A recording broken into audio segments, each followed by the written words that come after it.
How's it going, everyone? So I just saw The Grudge, starting off the year hot. The story for this one is, a house is cursed by a vengeful ghost that dooms those who enter it with a violent death. For those not familiar, this is a part of the Japanese horror franchise. Those films were then adapted in 2004 and released with the same title as this film. Then there's a couple of Grudge films made and they stopped in 2006. And now it's 2020 and we got a reboot of a remake of a sequel.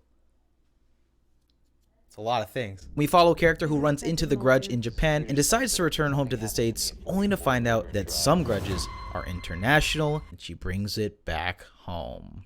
So the main-ish storyline starts off in 2006 with Detective Muldoon, who after an incident digs a little deeper and discovers this one household that just has a bunch of violent murders taking place. So she does what every other detective would do, look into it until it gets too bad and Alright, so now that we get the gist of the film, let's talk about it. So, I thought that the first bit of it was actually okay. In the first half an hour or so, I think this is a good looking film. They capture the essence of the horror genre a little bit. Moving on to the acting, I'm talking about the first bit of the film where we're introduced to Muldoon's character, played by Andrea Riseborough. And as we follow Muldoon in the first bit of this film, it's decently interesting. I think the emotion is actually there for both of those characters, especially for John Chu's character, Peter Spencer. Like this film says, there are quite a few gruesome moments in this movie, from the deaths, decently graphic at points, and that's about it.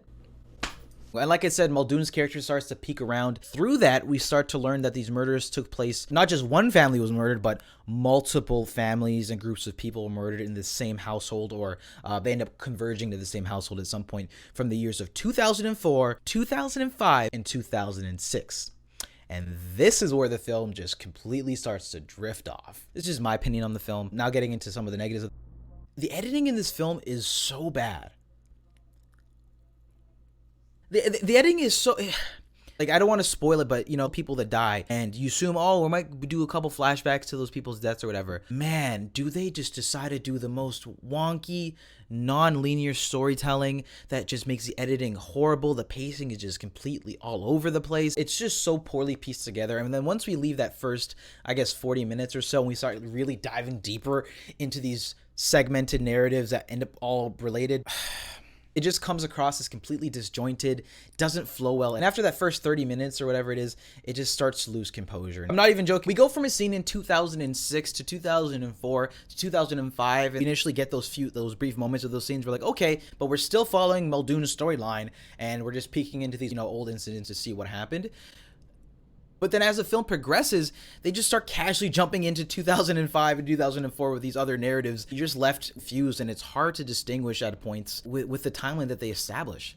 It's just weird. Like, why did they do this? Then we spend 10 to upwards of 20 minutes these other narratives in the previous years. It tries to make it pay off in the end, but it just takes such an offbeat approach due to this non-linear structure. It just doesn't work. I enjoy being scared in horror movies, but man, even the jump scares in this, they just cheap out on them. And as we start going and spending more time in these other narratives, they just keep just throwing these jump scares at you, and they just are less effective every single time. It just gets more ridiculous as the film progresses. The initial emotional aspects that I actually thought popped up briefly in this with Peter Spencer's character disappear after we just spend more time with him, and these cheap jump scares pop up from floating things in the background to there's something in the water. And no. After a point, guys, once you're alone, shit's popping up.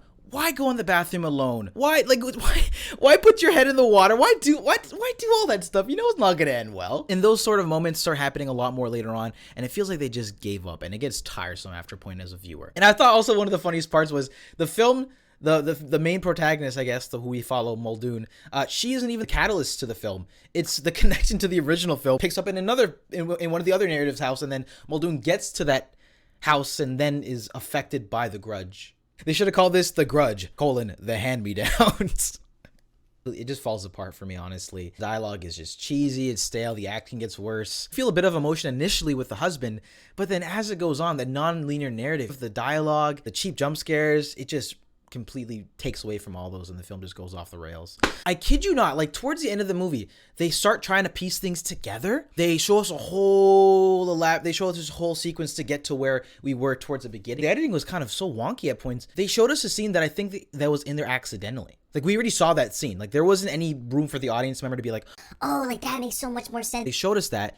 We saw it. We understand it. Why are we showing this exact scene again with no added significance? Yeah, it was just so it was so unnecessary. It honestly felt like it was accidental. The Grudge is an example of trying to revive an old franchise that's already been played out, and it just doesn't land. I'm gonna give The Grudge a 3 out of 10. Yeah,